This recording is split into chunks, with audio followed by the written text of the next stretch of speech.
It's time for another episode of Tucson Means Business, featuring Tucson's top entrepreneurs and leaders in the business world. And now your host, Mark Bishop. And yes, how exciting once again for another Tucson Means Business with Mark Bishop. Welcome. I've got four lovely ladies in the studio with me today, four professional business people. And as the show depicts, Tucson does mean business, and we have businesses from all walks of life. And believe me, these ladies are hard workers and have built successful businesses or managed successful businesses, so they know what it's about. Introducing them firstly, I have Michelle Manhay. Michelle is the branch manager for First Credit Union. Welcome. Thank you so much for having me. Okay, it's lovely to have you. Then I have Susan Penny. You remember Money Penny out of the Bond movies? Yeah, this is Susan Penny. Hello, Susan.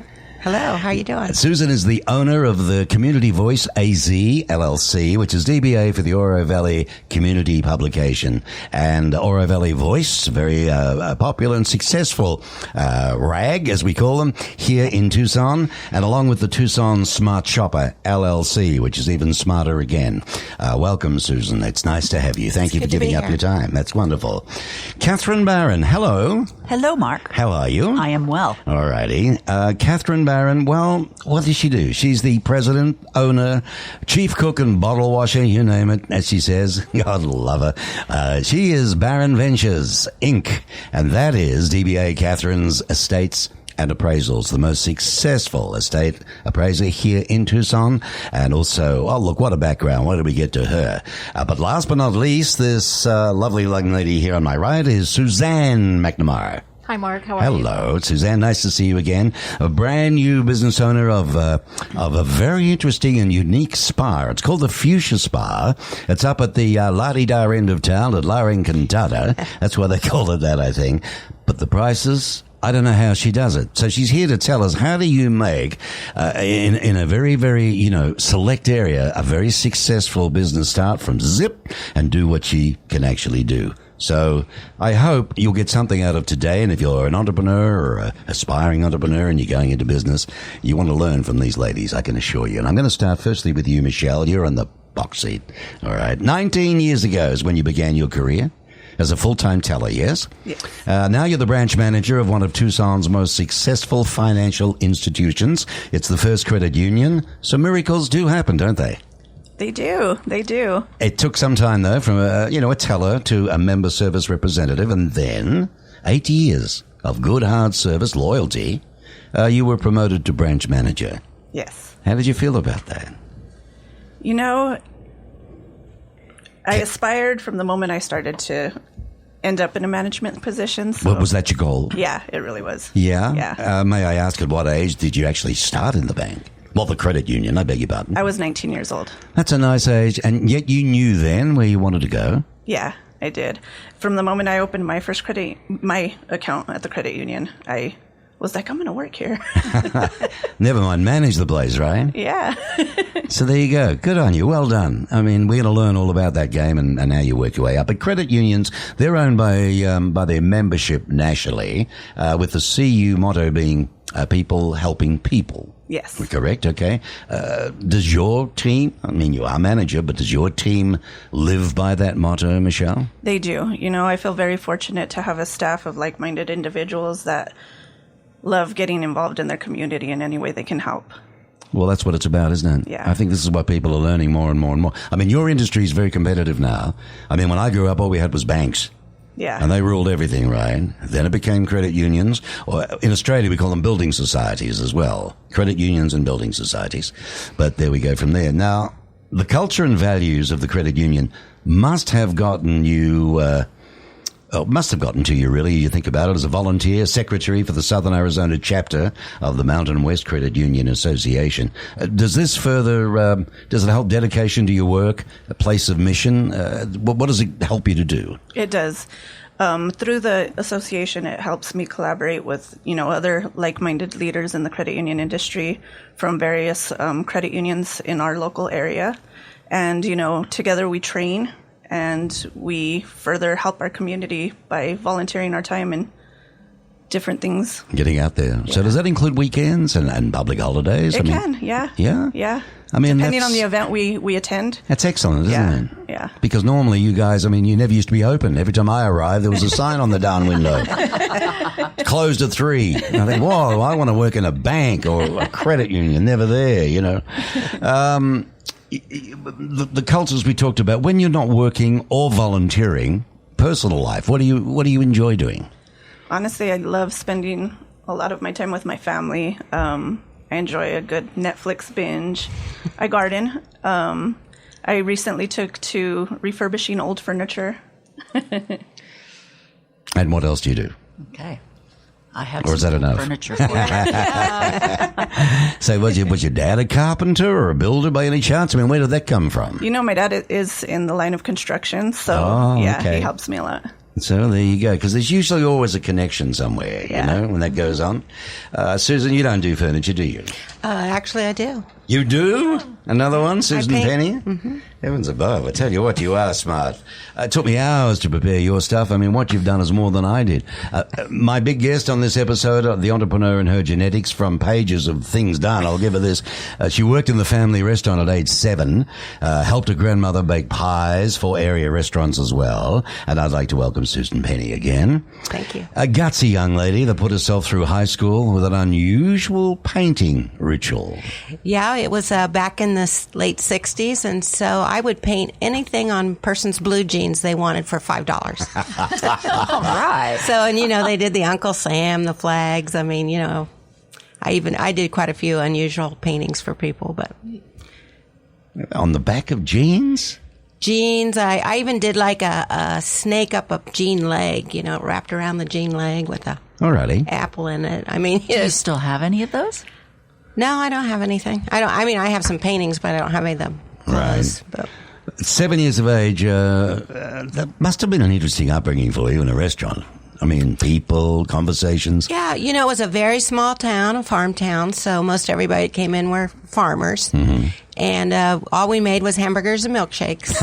And it was my job at that early age. I'd run across the street to the grocery store and get fresh ground hamburger every hour, and then I had to make the hamburger patties.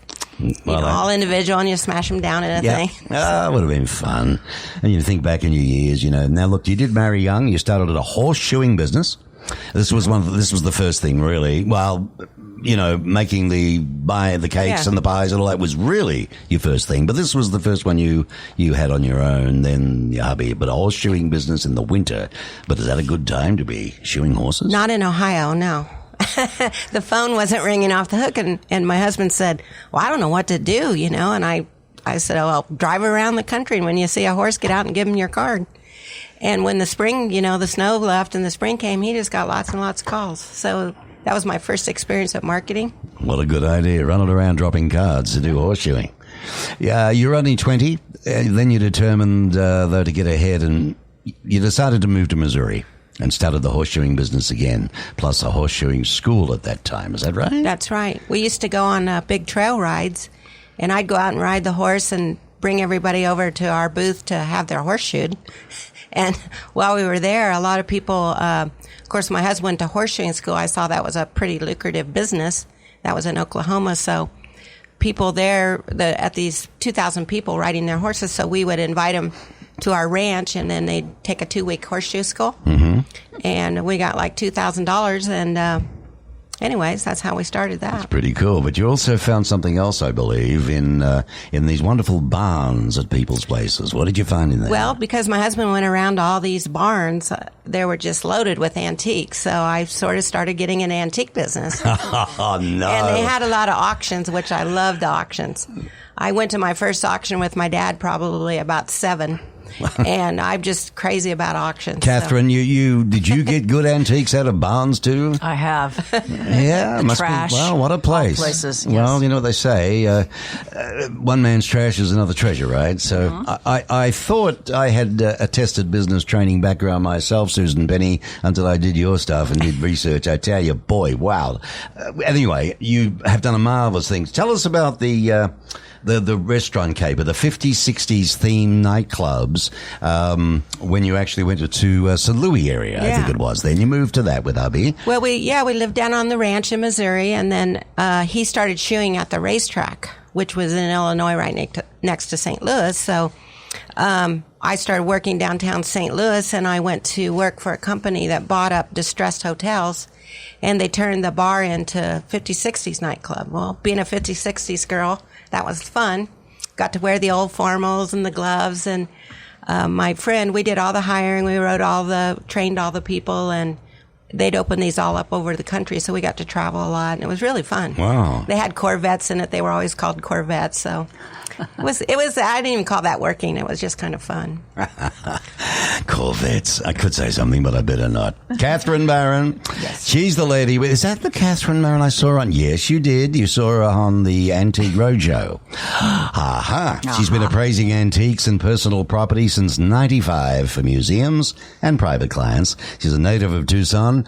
Catherine has lived all over the country, though, and abroad. And she earned a BA in biology at the University of Kansas, and Canvas, see, painting on the brain now.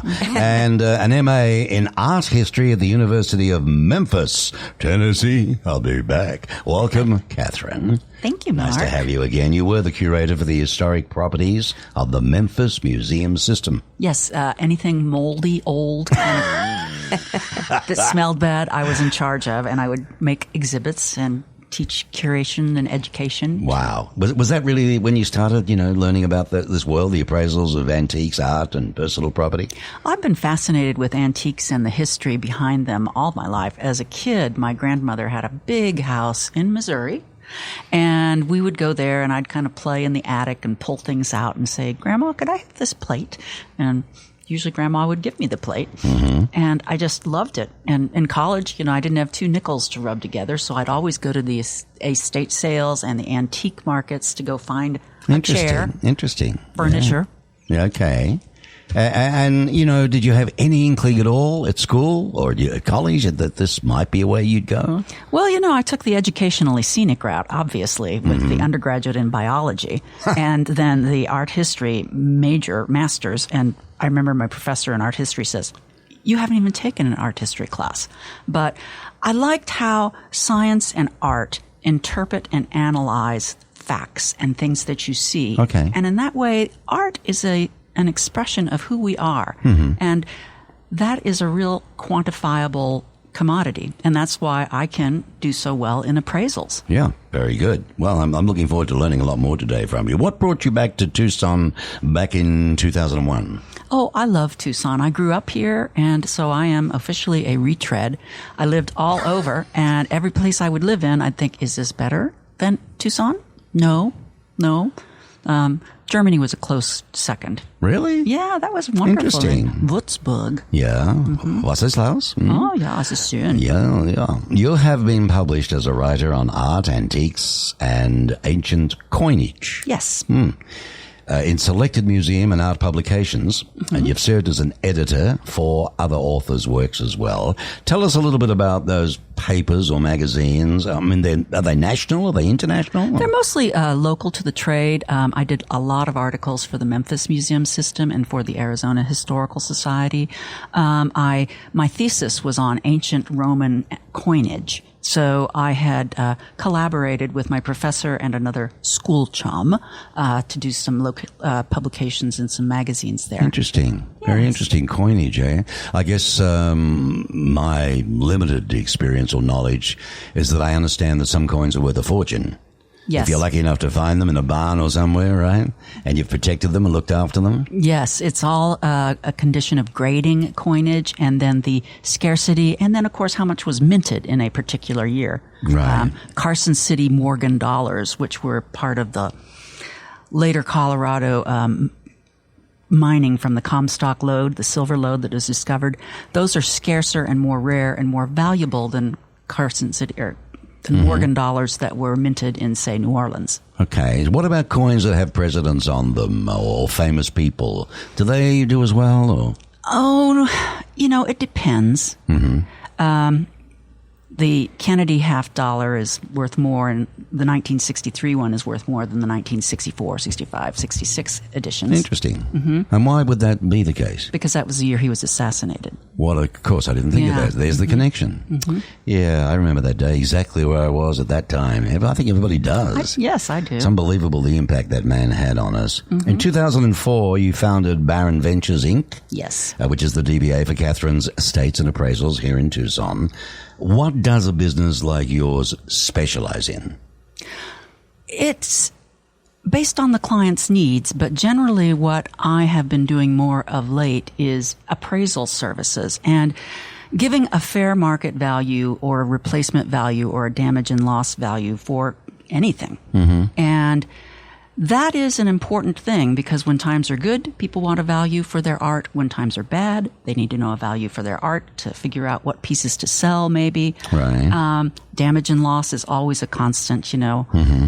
I've got the moving companies on my speed dial. So if there was a fire or a flood, are you called in before the insurance will pay? Yes. After the Mount Lemmon fires in 2004, I did a lot of appraisal work for houses that had burned up based on photographs. Wow. I go, well, this was our cabinet here, and it's gone. Yeah, it's gone. It's heartbreaking, isn't it? Yes. Australia's had some massive fires, and out of Melbourne we had a bad one a few years back that wiped the whole town out.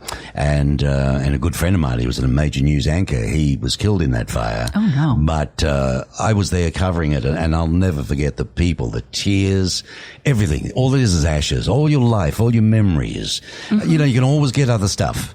But that's the stuff you can't replace, isn't it? That is. Sentiment. How do you value something? Sentiment is a valid but very difficult to value commodity.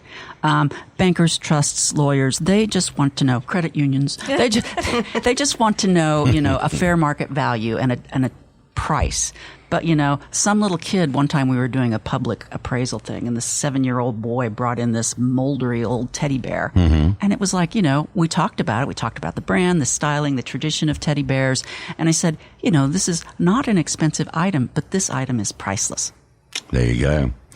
I guess most of people listening to this episode would remember you, Catherine, from the Antique Roadshow, the television program. It's still on, isn't it? It's still successful, which you appeared on as an expert appraiser.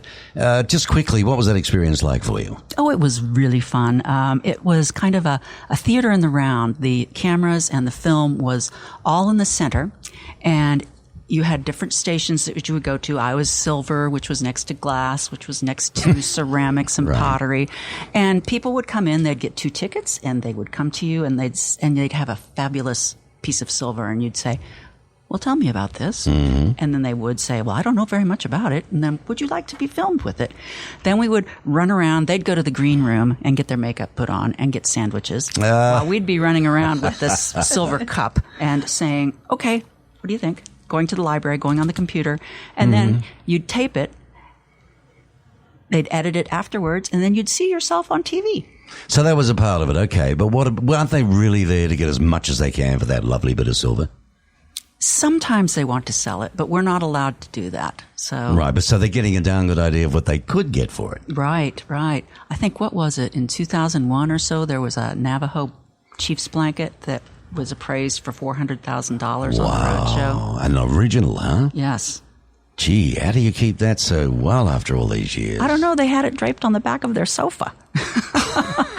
Heavens above. Wow. Well, there you go. So that must have been exciting. Now, I just want to ask you one thing before we move on to Suzanne. What is the Board of Friends of Western Art Association all about? Oh, it's a non-profit, Friends of Western Art. It was established in the 1980s. And basically, we want to promote the diversity and the growth of Western art as a specific genre. Southwestern art? Southwestern art, yes. Okay. Mm-hmm. So it's more than just the cowboys and Indians things. Sure. You have to have a feel for the contemporary. Usually it's naturalistic and realistic work, but not always. One of my favorite paintings that's in the Mountain Oyster Permanent Collection shows a a cowboy in a rain slicker on a horse driving a herd of cattle through a busy downtown intersection and waiting for the little stoplight. That's Western art. Anything that makes you talk about art. That's different. It'll certainly make you look. Well, that's not the only board that you've served on either, is it? No, I've been on the Better Business Bureau. I'm currently on a women's professional group, Tiempo, and yes. Quite a bit. Busy young lady. So your hobbies, apart from travel, which are obviously writing and antiques, what else do you like? I love to travel to see my 2 kids in Seattle. I do love to just enjoy people's company. So And life. I guess you'd have to be in your line of work. That's right. And cooking is good, too. You would do that. Oh, interesting, Catherine Barron. After a long career as an executive in the aerospace and defense business, and being a mom, my next guest on the show recognizes the dedication, time, and endurance it takes to be successful, both at home and working in a competitive industry. How long did it really take you to wake up, as they say, Suzanne? Well, I was at Raytheon for 28 years, believe it or not, and I love Tucson too. I got the opportunity to move to Washington, D.C. as part of Raytheon, and I worked in Texas as part of Raytheon. And then I got recruited to go to Boeing, and they took me to the Pacific Northwest.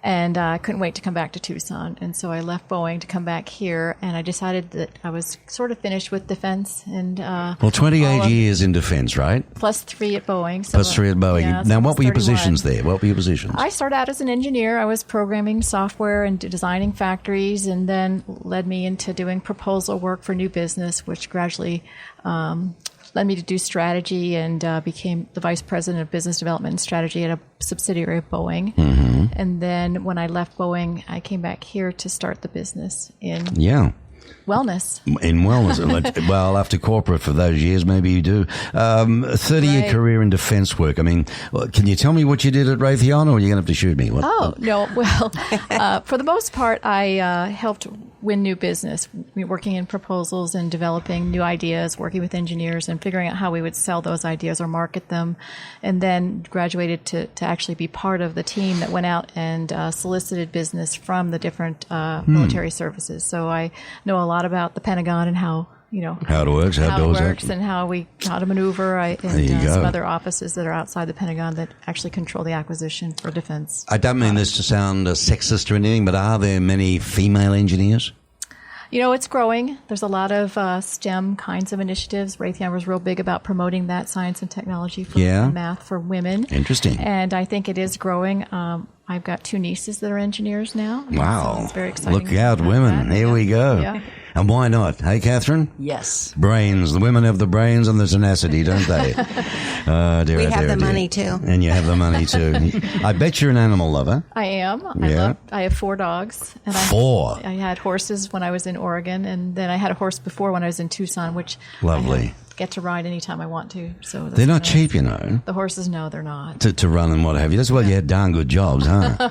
Fair enough. Now, your husband, okay. What's his name again? Chris. Yes. Does he like Christopher or Chris? Chris, usually. Chris. Hi, Chris. He's a former U.S. Navy captain. He is. He's retired now, though. Right. He left the Navy to work for a defense consulting company, and then when we met, he moved to Tucson. He loves Tucson. Yeah. So he quit that. Well, who doesn't? Tell me. Everybody seems to come back to it. It's like a magnet, isn't it? It is. I mean, you go someplace else you don't really appreciate, I think, sometimes. You come back again. Everybody does that when all around the world. It doesn't matter whatever. Yes. I think it's the mountains and the sunsets and all this. Now, but does he teach? Oh, Mark, you're a naughty boy. I never turned my phone off. Excuse me. Doesn't he teach at San Miguel High School? He does. He went on his own and went through classes online and got his teaching certificate and degree, and teaches high school at San Miguel, which he loves. It's a great it's nice to do something you love, isn't organization, and he's very happy. Now, let's talk about a hardworking business owner that you are. Your personal experience at Fuchsia. Fuchsia. Fuchsia, but that's not the only way it's spelled. Right, spelled like the flower. Like the flower. Okay. You say it's provided you the understanding that each of us need and deserve a break from our busy life to take time to relax and to do something that makes us feel beautiful. Right. And that technically is how you got into the spa business. Is that right? Well, when I left Boeing, I wanted to do something different. I wanted to start my own business. I didn't really know what business, and I had discovered this business in Phoenix that was doing really well, and it was all about taking care of wellness for women, particularly those that work really hard, making it affordable, making it a way that it would attract them to come more frequently, to take the time to care for their skin, care for their bodies, care for their nails and other things that we do there. And so I really believed in the concept, and I thought there's a lot of hardworking women in Tucson. I think they would love this idea. I mean, it's not a coffee shop, thank God, when you started that. It really But to go from as an engineer, you know what I mean? I mean, how am I trying to express this? One sees metal and steel and hard, heavy stuff and all this jazz, and you're in a lovely pampering world. I know. It's so nice. Isn't it? It really is. Right. I wish I had time to do it more myself. All my friends come, and they have beautiful skin, beautiful nails, and I'm sitting there at the front desk sometimes just greeting people saying, oh, I need to take care of better. I need to take time to enjoy my own place. But that didn't just start with you saying, look, I want to do a spa. No. You fell into some place, I think, didn't you? You saw it being operated? Yes, I did. There are 4 in Phoenix, and we're the first to come to Tucson. I bought the rights into Tucson. So my goal was to make it successful at La Encantada, and then perhaps build 2 more if it Okay, really takes all right. off. So where was this, Phoenix? Yes. So you saw it operate in Phoenix, went in yourself and had treatments and so on. Right. Love the setup. I did. Love the design, how they did it inside and so on.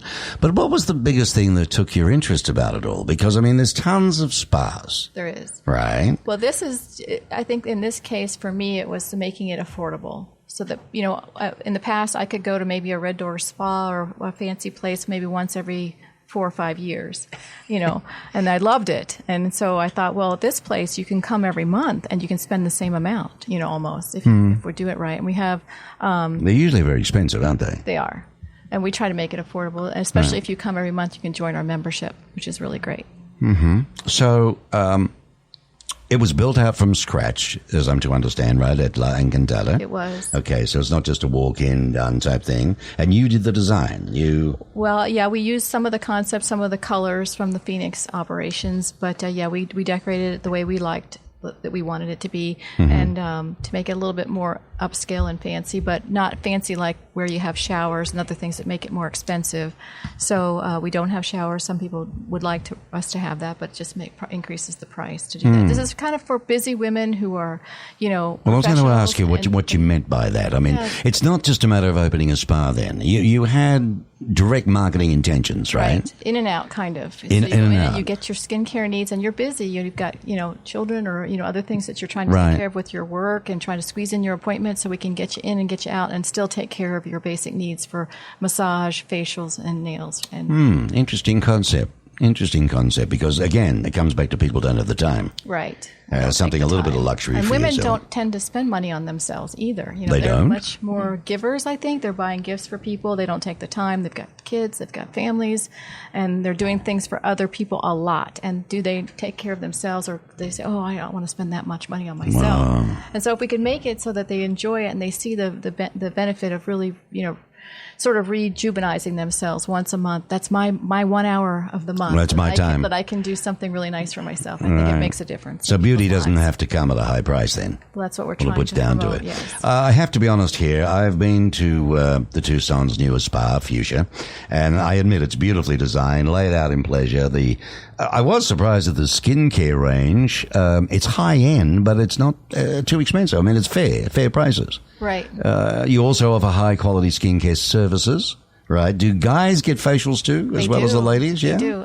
My brother still talks about his, and he calls me once a month to reorder his new. He lives in Michigan, so yeah, I think they really do, and they don't really realize how much if you're out in the sun a lot and how much you need for the rejuvenation of your skin. Yeah, the southwestern sun damage. I mean, did you ever see the movie? I've got a mental block. I'll come back to it. Okay. He never got old.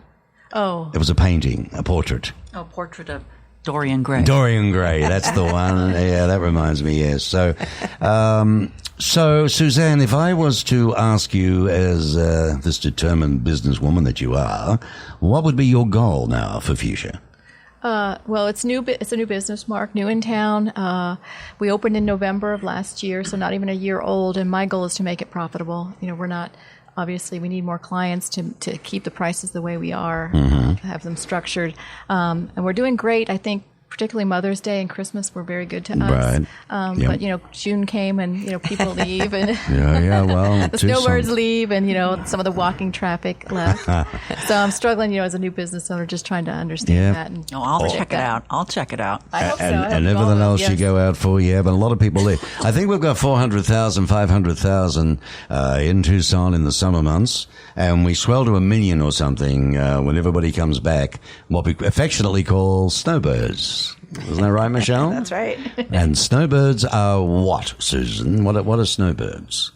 Well, snowbird is somebody that comes and lives here for the winter because they're usually coming from a cold place. A real cold place. Mm-hmm. I hear some unbelievable stories. And with the Oro Valley Voice, of course, I'm covering 3 areas up there that have mostly snowbirds, so I'm pretty familiar with the stats on that. Right. But a business can, their business can fluctuate, 10 to 15% when the snowbirds aren't here. So it really impacts our community a lot and business people. And it's different for a lot of places. I think one would have to budget for that for the year. Did a lot more planning. Yeah. When do you get to go away? If anybody a business, when do you go away, Suzanne? If you ever, I guess summertime's really it for you too. Yeah, it's owning your own business is almost 24/7. You never get away. Yeah, it's hard to get away. You're not entitled August to get away. Is a little slow, but I love having estate sales during the winter season when the snowbirds are back. Yeah. Right, because there are people from. Just help me out because I've hardly been anywhere in America. I've been in New York on the East Coast. That's about it. But when I think of Michigan, the Midwest, I think of Canada. I think of way up there in blue sky country and, all those northern states that get, 10, 12 feet of snow? Freezing minus whatever? Yeah, minus 10. And the wind chill and all this jazz. I'd get out of there too, quite frankly. Wouldn't you, Catherine? Wouldn't you, Michelle? I would. And I'd go somewhere sunny. Because I guess on the East Coast, everybody leaves New York to go to Miami, right? Right. It's too far to come over here, mate. Pretty much the other side of the Mississippi, they go to Florida. Okay, everybody on this to Florida, side comes right. to here. Yeah. And everybody else comes down to here. A lot of Chicago comes here, though. A lot of Chicago. I've met a lot of Chicagoans here. I have indeed. And it's not Tucsonians, it's Tucsonans. Did you know that, Michelle? Tucsonans, yeah. Yes, I had to learn that one the hard way, I can tell you. Fuchsia Spa, it's located in La Encantada on the first level, and it's across from Crate and Barrel, next door to Ann Taylor and Clark's Shoes. I've been there, and it is easy to find if you park well. That's a lovely complex, the whole La Encantada thing up there. Did you have any trouble with people finding you initially? Or? Sometimes, yeah, because we're, sort of downstairs and they park upstairs on the far end where the restaurants are sometimes, and so we try to tell them to park behind us. We're Talbot's used to be. The Talbot's just moved out. I've heard they're going over to Casa Adobe's in the fall, but they're doing a lot of construction, putting something else big in there. It looks like so. Fantastic. I don't know. Whoops. Oh, here we go. I don't know if you guys play golf at all, any of you? Yes. Oh, you do? Yeah, okay, me too. I'm a member of the 49ers Golf and Country Club. Lovely place. This has a history, this particular, and they're our sponsors for Tucson Means Business. Wonderful sponsors. They've sponsored me for over 4 or 5 years now here in Tucson on my radio shows and also here with Business Radio X. And they've got beautiful new buildings out there now. The Rincon Grill has a brand new, lovely lady who is the executive chef, but also now she's just been promoted to the total chief cook and bottle washer, I can assure you. You know, the whole food and wines and runs wine nights and so on. That's Macca McKenzie, and food and beverage manager as well. And they also have a full gym out there for ladies to go to. And you know what? In the summer months for kids, the pool is there. They have swimming. They have golf lessons. It's a real family place per se. It's not just about golf and playing golf. So, if you get a chance, get out there and support them. I think you'll really love their food. The views are magnificent.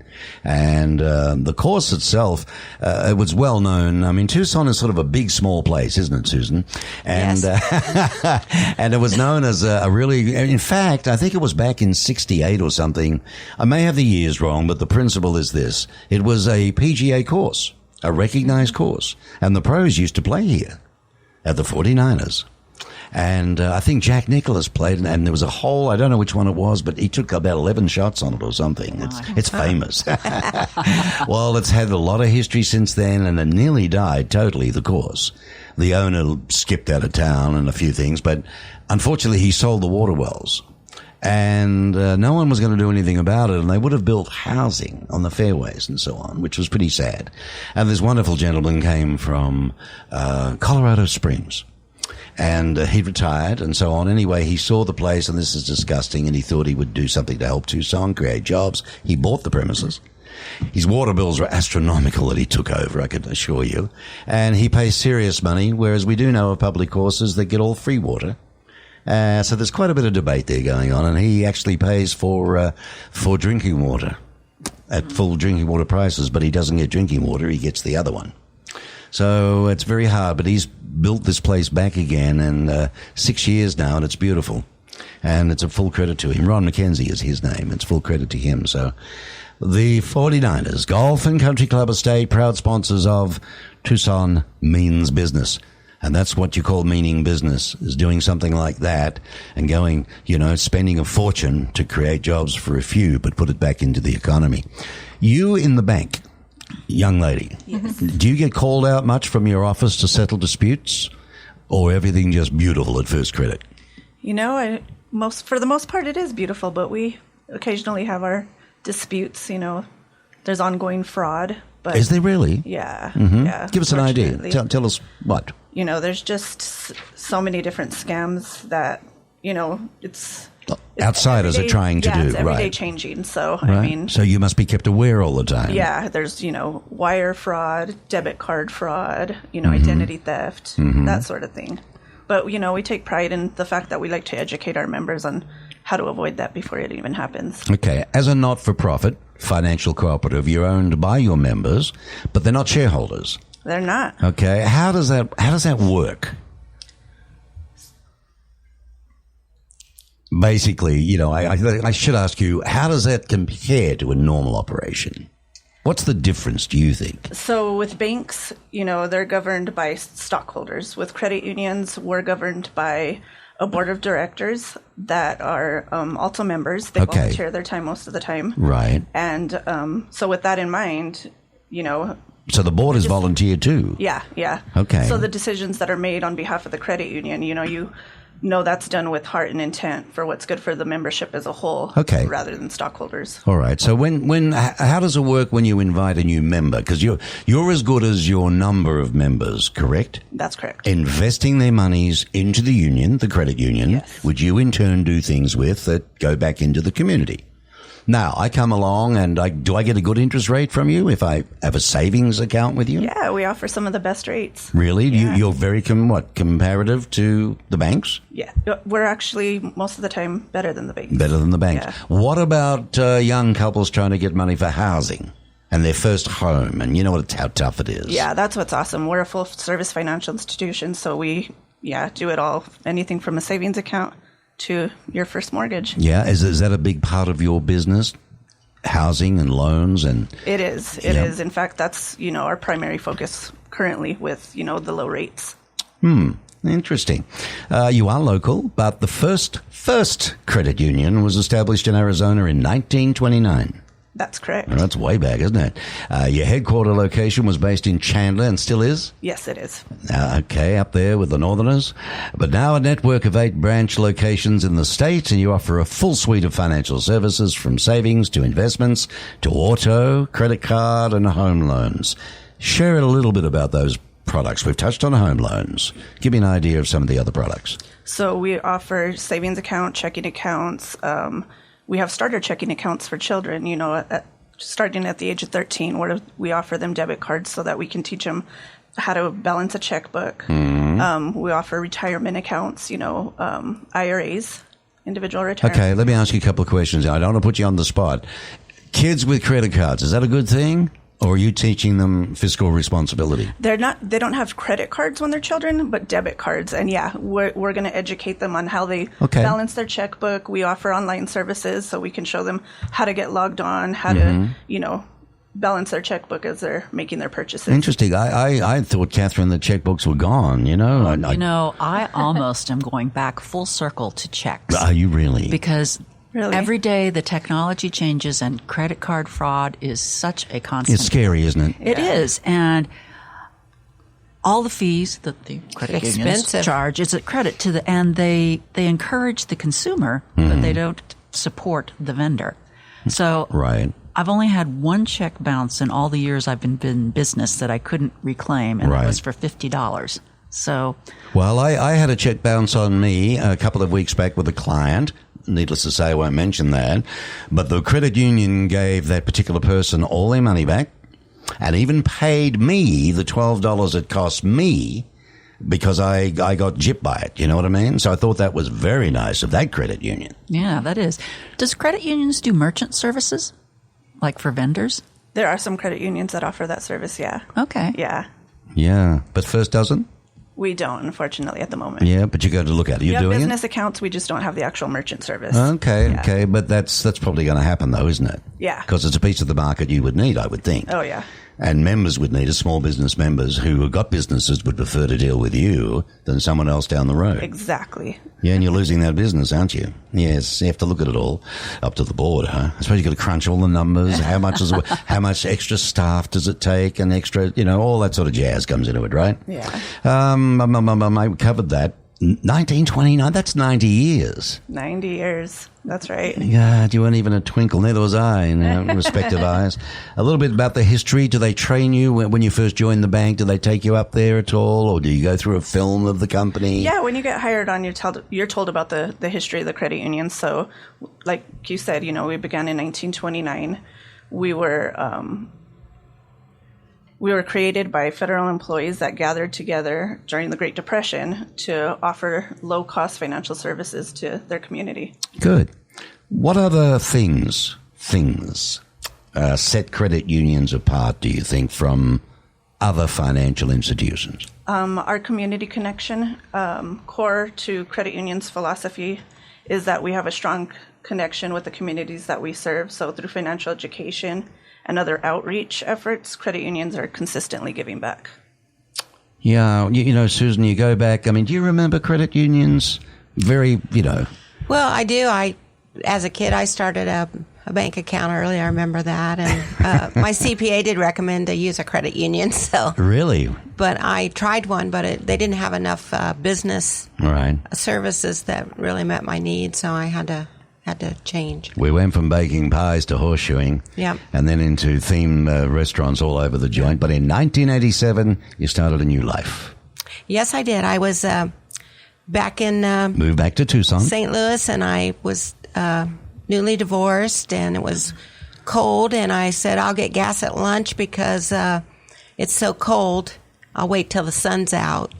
And I ran out of gas and fell down the hill in the ice, and I said, okay, I'm going. My mom I'm done. That's I it. said, that was it. I literally went home and packed up and came to Tucson. I feel for you because, number one, there's nothing worse than heartbreak. And regardless, Yeah. I don't know your story, but you were still divorced. You were still Right. getting divorced. And I don't care if you're human at all, it's going to affect you. But add to that when it's stinking cold the way it is and you fall down a hill. I said, That's it. myself, I said, I can be poor and cold or I can be poor and warm. I'm going to choose poor and warm. But truthfully, Answer. when I got to Tucson, I've never been poor here. I've always done really You've well. done really well. Your mom had a business, right? She was business to business sales, I think your mom was No, doing. that was me. Oh, that was you doing My that? mom ran the local restaurant. Oh, okay. She was Yeah. doing that. But There's the she did- restaurant she- again. She did teach me my first lesson on profit, though. Oh, okay. I was making milkshakes, and everybody came, and we want Susie to make our milkshake. And my mom says, let me watch you make a milkshake. I can see what's And coming I here. was like, making them like I liked them. Yeah, and she right. goes, we're losing money on those. And she said, it's 2 scoops, it's 1 level of the malt, and this much chocolate. Yeah. And back then, I think they were $1. And she said, now, don't you're giving away money. And so then the people would come in and they'd say, well, I said, they want a milkshake. I said, oh, I'm sorry, I can't make those milkshakes anymore. And they said, why? And I go, well, because I was losing money on them. But I got a deal for you. Well, it's You can amazing. have a Hogan's milkshake, which was the name of a restaurant, or you can have a Susie milkshake. One's $1 and one's $2. Which one would you like? Yeah. And then I gave him a choice, and my mom said, that's pretty good. I think I was probably 12. But I love that. Well, you're an amazing worker. You've come a long way. And, look, I could sit here all day and talk about things that you've done. But you did do real estate sales. Yeah. You went into property management. Back to Michigan for a little while because you were offered a big job by Gannett, who owned a daily newspaper there. And that's how much they thought of you. You stuck it out as long as you could and said, to hell with it, I'm going back. You came back here to work for the Arizona Daily Star. Yes, I did. And then a thing called Saddlebag Notes. yeah, that's a newspaper that the Arizona Daily Star owns and services the Saddlebrook community. And my last 2 years with them, I took over the management of that, had an office up in Catalina, and, was really managing the whole newspaper. Yeah, it's and, come a long way. A lot of my clients would say, hey, we got to buy in this magazine and that paper. Why don't you just start a paper that's just for Oro Valley And be done with it. and Saddlebrook? And I said, oh, yeah, that's easy. I'll just go out and start a paper. That's so easy to do. Yeah. And- You learned. I had started businesses before. It wasn't like I was, I know usually, I made really good money with the Arizona Daily Store, had great insurance, all that stuff. So I was saying, Right. I was 60. So I said, what am I doing? Why am I thinking of this? But I did it.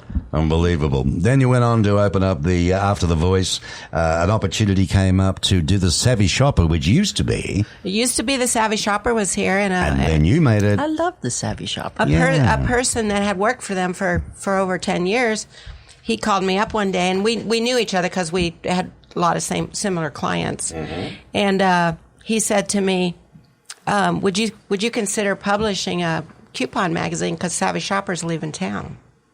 And they just give him his pink slip, and, it was a few months out. And I said, whoa, that's going to be really expensive, doing the paper. Right. When you do a glossy magazine, I said, these print and everything's by mail. Right. And we're going to do 120,000, I said, whoa, that's going to be like super expensive. I got to check it out. Mm-hmm. And I did. And I thought, okay, well, we had 100% conversion rate of all the Savvy Shopper clients. So it's like an instant business. And, That's pretty good. And your others have been with you, 6 years now? Yeah, Huh? 6 years. And You've been doing it? Well done. Tucson Smart Shopper's Well been done. 2 years. So Good on you. And all done. See, who says a woman can't do it? Huh? How many good women are there in America who are chairing companies and breaking through the glass ceilings and running companies that men could never do in another way? By the way, Catherine, happy birthday. Oh, thank you. Alrighty, we're going to out of time soon. See how that quickly it goes when you're having fun? You could it sit does. here all day, couldn't you? Very unique profession. What's the most expensive thing you've appraised? What's the least expensive? Oh, the least expensive. Usually I don't bother with anything that's under $100 because my time is billed by the hour and it can be expensive. But if it's got a lot of litigation or a little bit of personal anger, like in a divorce, I have appraised a toaster for $15. One time there was a really litigious one involving a stepchildren and an older uncle. And I had to find out about $2 of change, Canadian money, convert it to American dollars effective at the date of death. And it was still $2, but I had to do that because they wanted to document everything. Mm-hmm. So that was it. $2 Canadian is about $2 American because we don't do pennies. There you go. We don't do pennies. You don't do pennies. No. There you go. So come on, don't tease me, mucking around with this little stuff. Surely you've done something in the millions. Oh, yes. One of the most wonderful things that I appraised was an Alex Calder mobile. And Alex Calder was a kinetic artist. You can remember back to middle school when you had your geometry class and you made a little, mobile out of yarn balls and straw. And Okay. Your mom would hang it up. Anyway, his went for $3.25 million. Wow. Mm-hmm. And Dare I ask how you survive? You've got to make money and you're paying yourself. Yes. How do you live? You take a percentage, do you? I do. Agreed upon percentage? When I do estate sales, we do a percentage. And I come in and we orderly liquidate the house and we sell everything from the Alex Calder mobiles down to the Pyrex pans and toasters. But you leave the house to the realtors. Yes, Okay. that's our slogan. We don't appraise the house, just everything in it, and we're not allowed to sell houses, but we sure help the realtors. They like us for that, and Yeah, then we also do appraisals to do that, and then sometimes I will privately broker things, take them on consignment, and help them go to people in New York and things along that line. Fabulous. What an interesting business. What an interesting business. When I think about all the things in these shops that are around all over the world, antique shops, there's some beautiful, beautiful chess sets, lovely globes. They're the things that get my attention. Oh, you know? yes. I meet nice people, too, every day. Yeah, I guess you would. It's You know, anyway, again, happy birthday for today. Thank 21's a nice year, you know. It really is. Suzanne, how often should people come to Fuchsia? I mean, is there a health safeguard or is there anything like that to prevent one going too much to a spa? I don't think so. No? Not for me. Most people want to get a massage once a month because if they work in an office or behind a computer or doing heavy lifting or whatever, it's really good for your muscles to come in and just relax and have those muscles massaged.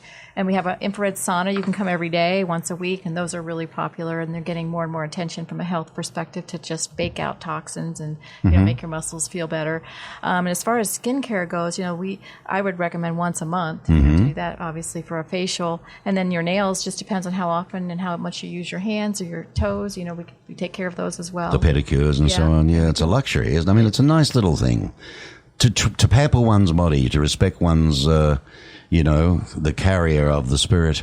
Right. And there's a lot of nail places in town. Every corner shopping center has one. Ours is way different. In fact, we're really about cleanliness and healthcare. We don't use the jets. A lot of people like them. They're jets, their feet to put in the jets, and those can create a lot of infections and so forth. So we have stainless steel tubs that are just so that's all cleaned out there all the time as well. We don't do acrylics or the dipping powder because it creates a lot of drilling and smells. Very and good. Like that. So we just use the gel polish and the regular polish, and I think people leave very happy. And well, there we are then, folks. We can go 40 times a day to Fuchsia. It doesn't matter. It's At least totally once all a right. month, come see me. Yeah. In closing, Susan, is being a woman an advantage in business? I don't really think too much in terms of a man and a woman. Gender, yeah. I really don't. I mean, it's just a personal thing, but I think it depends on what business you're in if it's an advantage. I mean, Suzanne's is probably an advantage for a woman because it's a primarily woman audience. But if you were in a primarily, where it's always been men, I think it's tougher. I mean, I know women in commercial real estate, that it's a tough world there for them because it's primarily men. And probably in the credit unions and you see a lot of women tellers, but all the people run them are men. So I just think it's what business you're in, but I don't really see an advantage because I don't think in terms that way. No, and I don't either. It's not the reason I asked the question. Everybody knows everybody's pushing for the same dough. No such thing as gender in business. You still work as hard, the same hours, the same everything. Yeah. But women are paid far less. And it's not fair. Yeah. So the reality is, if you're that good, you should be getting paid the same. Right? But what are the downsides for a woman? I mean, you were married, you were raising children. How do you do all you've done and succeed at everything that you did with raising children at the same time? I don't know. I don't know how men make it because women take care of the kids and the business. But, I don't really know because I was fortunate, when my kids were small, my husband was very hands-on with the kids. Okay. And, but I don't know how you do it. I mean, if you sat around and thought about it, you'd freak out because Right. it doesn't One seem day at a possible. time. Yeah. Well, it's amazing. So how do you find then a balance between all this responsibility that you have now, what's the Australian publisher's name? I should know it, shouldn't I? Murdoch. You being a Murdoch and all, how do you get on now? How do you enjoy oneself? I would say that is my biggest battle and my biggest fight I have to fight to stay balanced because I can become a workaholic very easily. Right. And I've noticed some of the things that I have on my bucket list, are just like in the bucket. And I'm just making things now to make that happen. But if you don't, you have to use your same things you used to start that business to keep that balance. Right. And that's what you have to do. And if you don't do it, you'll burn out. It's amazing. You look 21 too, and look what you've achieved and done. These women, I tell you what, I got to find some secrets out that they're doing. Michelle, for you, what are some important topics? I know the first credit, the Youths Initiative, Yes. What's that all about, the youth initiative? So education is a foundation for our youth members' future. We do several things to support that. We have a wealth of free financial education that's provided online. Relationships with local schools. We have an amazing program that we started called Great Grades, where we actually reward students between, grades K through 12 for their good grades. So Cool. Okay. Yeah. So you're getting early in the game. All right. And the only last thing I really wanted to ask you was, you do have a special tagline and a message for your members. Yes. Right. Yeah. What is that? It's financial sunshine. So, financial sunshine. Yeah.